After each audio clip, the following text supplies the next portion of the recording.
பரிசுத்தமுள்ள நல்லாண்டவரே, இந்த நாளுக்காய் நன்றி செலுத்துகிறோம் சாமி. நாங்க தியானிக்கிற வசனங்கள் முழுவதுமாய் இந்த சமூகத்தில் பிரீதியா இருக்க உதவி செய்கிறாங்க. இயேசுவின் நாமத்தில் ஜெபிக்கிறோம் ஜீவனுள்ள நல்ல பிதாவே. ஆமென். அல்லேலூயா. நம் ஆண்டவர் நம் பைபிள்ல எத்தனையோ நபர்களுக்கு கண்களை திறக்கப்பட்டார். ஆமா தானே? திறந்தாரா திறக்கலையா? கண்களை திறந்தார்.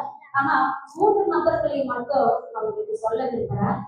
அவங்க யாரு, அவங்களுக்கு எதற்காக திறந்தாரு, எந்த சூழ்நிலைகளில் திறந்தார் என்பதை நம்ம வாசிக்கலாம். என்னாகமம் 22ஆம் அதிகாரம் 31. அப்பொழுது கர்த்தர் பிலேயாமின் கண்களை திறந்தார். வழியிலே நின்று உருவின பட்டயத்தை தம்முடைய கையிலே பிடித்திருக்கிற கர்த்தருடைய தூதனை அவன் கண்டு தலை குனிந்து முகங்குப்புற விழுந்து பணிந்தான். சம்பவம் யாருக்கெல்லாம் தெரியும்? சபைகள்ல நம்ம நம்ம கேட்டிருப்போம், படிச்சிருப்போம். சபைகள்ல நம்ம பைபிள் வாசித்தவங்களுக்கு தெரியும்.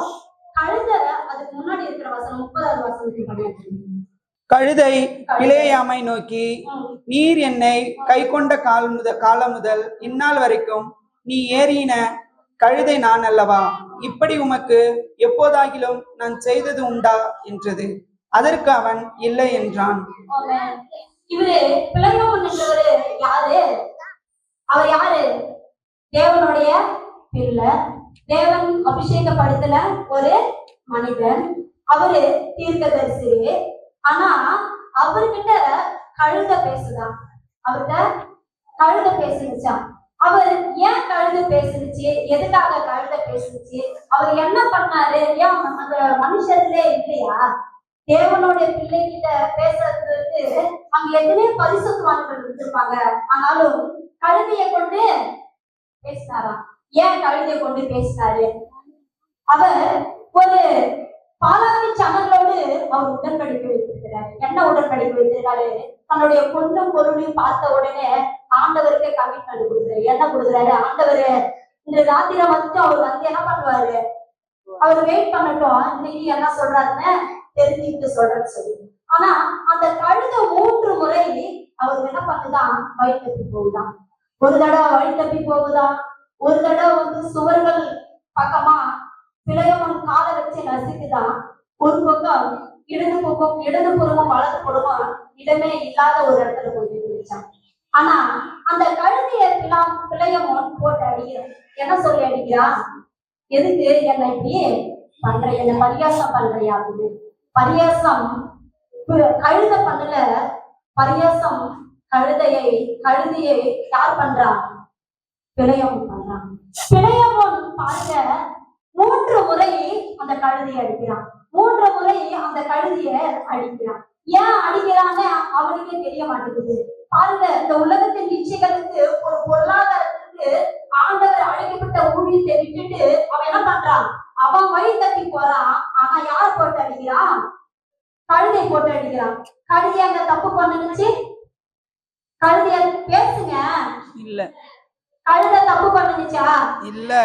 கழுத அவரை பாதுகாக்கும்படி, தன் எஜமானனை முன்னணி அறிந்து அவர் பாதுகாக்கும்படி அவனை கொன்று போட்ட கூடாது, கொன்று போட்ட கூடாது என்பதற்காக அவர் என்ன பண்றாரு? வழிவிலகி அந்த கழுத பாதுகாத்து. ஆனா நடந்தது என்ன? உடனே எடுத்தவங்க வாசிங்க. 28வது வசனம் எடுக்கலாம், வாசிங்க.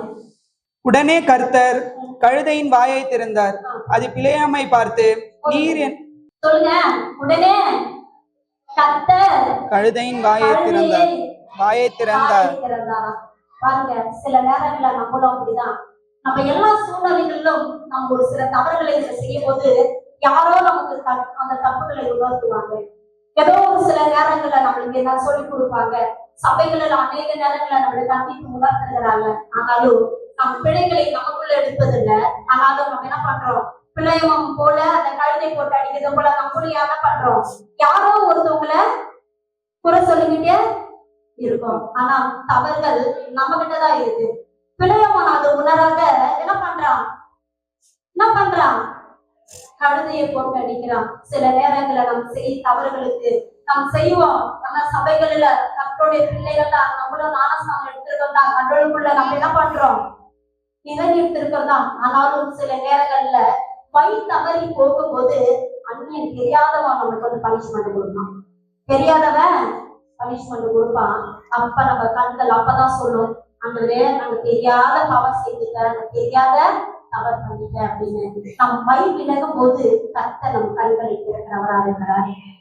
அல்லேலூயா, அல்லேலூயா, அல்லேலூயா, அல்லேலூயா. அப்புறம் நம் இன்னொரு நபர்களை பார்க்கலாம். அவர்களை எந்த சூழ்நிலையில் ஆண்டவர் கண்களை திறந்தார்? ஆதியாகமம் 21ஆம் அதிகாரம் வசனம் 19. தேவன் அவளுடைய கண்களை திறந்தார். அப்பொழுது அவள் ஒரு தண்ணீர் துறவை கண்டு போய் துருத்தியிலே தண்ணீர் நிரப்பி பிள்ளைக்கு குடிக்க கொடுத்தாள். அடுத்தது யாருக்கு கண்ணு திறந்தார்? சாராளின் கண், ஆகாரின் கண்களை ஆண்டவர் திறந்தார். ஆகாருக்கு அப்படி என்னதான் இருந்தது? 17 வசனத்தை வாசிக்கலாம். தேவன் பிள்ளையின் சத்தத்தை கேட்டார். தேவதூதன் வானத்திலிருந்து ஆகாரை கூப்பிட்டு, ஆகாரே, உனக்கு என்ன சம்பவித்தது? பயப்படாதே, பிள்ளை இருக்கும் இடத்திலே தேவன் அவன் சத்தத்தை கேட்டார். அது முன்னாடி இந்த சம்பவத்தை நம்ம எத்தனை முறைகள் வாசிச்சிருக்கிறோம். நம்ம ஆகாரை பத்தி எத்தனை தடவை நம்ம கேள்விப்பட்டிருக்கோம். ஆகாரு தன் கணவனால் துரத்தப்பட்டு தன் பிள்ளைகளையும் அவளை கூட்டிக்கிட்டு ஒரு வனாந்தரமான இடத்துக்கு போகிறாளா பாருங்களா. சொந்த புருஷன் தன் பிள்ளைகளையும் தன் மனைவியும் தள்ளி விடுவதை நம்ம இங்க பாக்குறோம், துரத்தி விடுவதை பாக்குறோம். இதே ஒரு சம்பவத்தை நம்மளை சார்ந்தவங்களுக்கு அப்படி நடக்குது அப்படின்னா நம்ம என்ன பண்ணுவோம்? துரத்தி விட போது முடிஞ்ச அளவுக்கு நம்ம அவங்கள்ட்ட என்ன பண்ணுவோம்? பேசுவோம், அப்படி செய்யாதீங்க பாவம் அப்படின்னு சொல்லுவோம். ஆனா தன் நாச்சியாரால் கூட அவன் துரத்தப்பட்டு, சொந்த சன்னங்களால் துரத்தப்பட்டு, தன் கணவனால் துரத்தப்பட்டு வனாந்தரத்துல போய் தன் பிள்ளைய சாக போற நிலையில வச்சுக்கிட்டு அழுகுறா. அழுவும் போது கர்த்தர் சொல்றாரு, ஆகாரே ஆகாரே, உனக்கு என்ன நேர்ந்தது? நம்ம கூட சில நேரங்கள்ல தனிமையில அழுகுறோம். நம்ம வாழ்க்கையை குறிச்சு நிறைய அழுகுறோம். நம்ம பிள்ளைகளை குறிச்சு தனியா அழுகுறோம். நம் பிள்ளைகளை நம் வாழ்க்கையை நினைத்து அநேக நேரங்கள் அழுகுறோம். நமக்கு குழந்தையே இல்லைன்னு சில நேரங்கள் அழுகுறோம். நம்ம குழந்தையின் வாழ்க்கை என்னவா முடியுமோ என்று நம்ம அழுகுறோம். ஆனாலும் நம் படுக்கையில படுத்திருக்கும் போது சில நேரம் தூக்கமே இல்லாத கூட நம்ம அழுகுறோம். நம்ம பிசினஸ் நினைச்சு, நம்ம குடும்பத்தை நினைச்சு, நம்ம வாழ்க்கையை நினைச்சு, ஐயோ என் புருஷன் குடிக்கிறாரு என்று நினைச்சு, ஐயோ என் புருஷன் என்கிட்ட சந்தோஷமா பேச மாட்டாருன்னு நினைச்சு. ஆனாலும் இங்க ஆகாருக்கு தன்னுடைய வாழ்க்கையை நினைச்சு, ஆகார தன் கணவனை துறந்து விட்ட வாழ்க்கையை நினைச்சு அழுகுறோம். ஆனா கர்த்தர் அங்க என்ன பண்றாரு? ஆகாரே ஆகாரே, உனக்கு என்ன சம்பவிக்குது? பயப்படாத, நான் உன் பிள்ளையை ஜாதிகளை என்ன பண்ணுவேன்? ஆசீர்வதிப்பேன் சொல்றாங்க. இன்னைக்கு நம்ம அநேக நேரம் கண்ணீரோடு இருக்கிறோமா? பெண்கள் மட்டும் அழுகுறது இல்லைங்க. பெண்கள் மட்டும் நம்மளாம் வெளியில அழுகுறோம். ஆனா ஆண்கள் என்ன பண்றாங்க? சில நேரங்கள்ல குடும்பங்களை நடத்த முடியாத கரையை திக்கி ரொம்ப வருத்தப்படுறாங்க. குடினால அதனால அடிக்ட் ஆயிடுறாங்க. சில காரியங்களால அடிக்ட் ஆயிடுறாங்க. சில விஷயங்கள் அவங்க வெளியில சொல்ல முடியாத அடிக்ட் ஆயிடுறாங்க. ஆனாலும் தேவன் சொல்றாரு, பயப்படாதே ஆகாரே, பயப்படாதே. பக்கத்துல இருக்கிறவங்களை பார்த்து ஒரு பேரை சொல்லி சொல்லுறோம், உனக்கு என்ன நேர்ந்தது? உனக்கு என்ன நேர்ந்தது? அழுதுகிட்டே இருக்கியா? தண்ணீர்னால நனைக்கப்பட்டிருக்கா? பயப்படாத, பயப்படாத, கர்த்தர் உன் பிள்ளைகளின் ஜாதிகளை பெரிதாக்குவார், ஆசீர்வதிப்பார், ஆசீர்வதிப்பார். பயப்படாதே. ஆமென். ஆகாரின் குரலை கேட்டு அவன் கண்களை திறக்கப்பட்டான். குடும்பங்கள்ல ஏகப்பட்ட வேதனைகள். அவ என்னமா யோசிச்சிருந்திருப்பா? யோசிச்சு பார்க்கலாம். அவருக்கு மனாந்தரத்துல யாருமே இல்லை. நம்மளுக்காவது நம்ம குறைகளை சொல்லி அழுவதற்கு அக்கா இருக்காங்க, தங்கச்சி இருக்காங்க, அண்ணா இருக்காங்க, நம்ம குற்றம் முறைகளை எத்தனை பேர் இருக்கிறாங்க, ஃப்ரெண்ட்ஸ் இருக்காங்க. யாருக்கோ போய் நம்ம என்ன பண்றோம்? சொல்லுறோம். ஆகாது மனாந்தரத்துல போய் அழுகுறோம். இன்னைக்கு அந்த மாதிரி சூழ்நிலைகளை யாராவது இருக்கீங்களா? நம் அழுகுற சத்தத்தை தேவன் கேட்கும் போது அவர் நம் அருகில் வந்து, நீ பயப்படாதே, உன்னோடு கூட இருக்கிறன்னு சொல்லி தேவன் அவரை தேர்வுகிறவராக இருக்கிறார். அல்லேலூயா. அல்லேலூயா. அல்லேலூயா. மூன்றாவது நபர் யாரு? அவர் இதுக்காக செபிக்கிறார் என்று நம்ம வாசிக்கலாம். 2 ராஜாக்கள் 6ஆம் அதிகாரம் 17 இருக்கிறீங்களா? அப்பொழுது எலிசா விண்ணப்பம் பண்ணி, கர்த்தாவே, இவன் பார்க்கும்படி இவன் கண்களை திறந்தருளும் என்றான். உடனே கர்த்தர் அந்த வேலைக்காரன் கண்களை திறந்தார். இதோ எலிசாவை சுற்றிலும் அக்னிமயமான நிறைந்திருக்கிறதை அவன் கண்டான். குதிரைகளாலும் ரதங்களாலும் அந்த மலை நிறைந்திருக்கிறதை அவன் கண்டான். அல்லேலூயா. அல்லேலூயா. ஆண்டவர் நம் வழி தவறி போகும்போது நம் கண்களை திறந்து அவர் சரியான பாதையில் நம்ம நடத்தி, நாம் அழுவும் போதெல்லாம் நம்ம அருகில் இருந்து நம் குரலை கேட்டு நம்மளை அரவணைத்து நமக்காக ஒரு பெரிய பந்தியை ஆயத்தப்படுத்துகிறார். என்ன பந்தியை ஆயத்தப்படுத்தினார் அப்படின்னு சொல்லி திரும்பி அந்த வசனத்தை வாசிக்கிறது. அப்பொழுது எலிசா விண்ணப்பம் பண்ணி, கர்த்தாவே, இவன் பார்க்கும்படி இவன் கண்களை திறந்தருளும். உடனே கர்த்தர் அந்த வேலைக்காரன் கண்களை திறந்தார். இதோ எலிசாவை சுற்றிலும் அக்னிமயமான குதிரைகளாலும் ரதங்களாலும் அந்த மலை இருக்கதை அவன் கண்டான். ஆண்டவரு நம்முடைய ஆசீர்வாதத்தை சொன்னவரு அப்படியே நம்ம விட்டுருவாரா? இங்க பாருங்களா, பெரிய ஆசீர்வாதத்தை இங்க கட்டளையிடுறாரா. எலிசா தன் வேலைக்காரனுக்காக ஜெபிக்கிறாரு. இங்க என்ன பண்றாரா? ஆண்டவர் அவர் கண்களை திறந்து அங்க என்ன ஆச்சு அப்படின்னா, அக்கினிமயமான குதிரைகளினாலும் ரதங்களினாலும் அவரை நிறைந்திருக்க அங்க காண்றாங்களா. பாருங்க, நம்ம எத்தனையோ பேர் கிறிஸ்துவுக்குள்ள சாதி நீங்க சொன்ன போல எத்தனையோ பேர் நம்மளை மதிக்க ஒப்பு கொடுக்க கூடுமானால் தேவன் நம்மளை என்ன பண்றாரா? அக்கினி மையமான ரதங்களாலும் நம்மளை கூடி மறைத்து கொண்டு அநேக சாதிகள் மத்தியில, அநேக சொந்தக்காரர்கள் மத்தியில, அநேக மத்தியில நம்மளை என்ன பண்றாராம்? அவர் அந்த திறக்கும்படி நம்ம ஆசீர்வாதங்களை காமிக்கிறவரா இருக்கிறாரா. அல்லேலூயா. அல்லேலூயா. இது போதாதாங்க, நம்ம ஆண்டவரு நமக்காக இறங்கி அவர் என்ன பண்றாரா? நம்மள அவர் அக்கினி மையங்களால என்ன பண்றாரா? மூடி மறைத்து கொள்கிறாரா. இதை விட நமக்கு ஏதாவது ஒரு சாக்கியம் வேணுமா? இதை விட ஒரு பாக்கியம் நமக்கு இருக்குமா?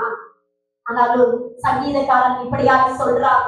சிலர் குதிரைகளை குறித்தும் சிலர் ஆலமங்களை குறித்து மேன்மை பாராட்டுகிறார்கள். நாங்களோ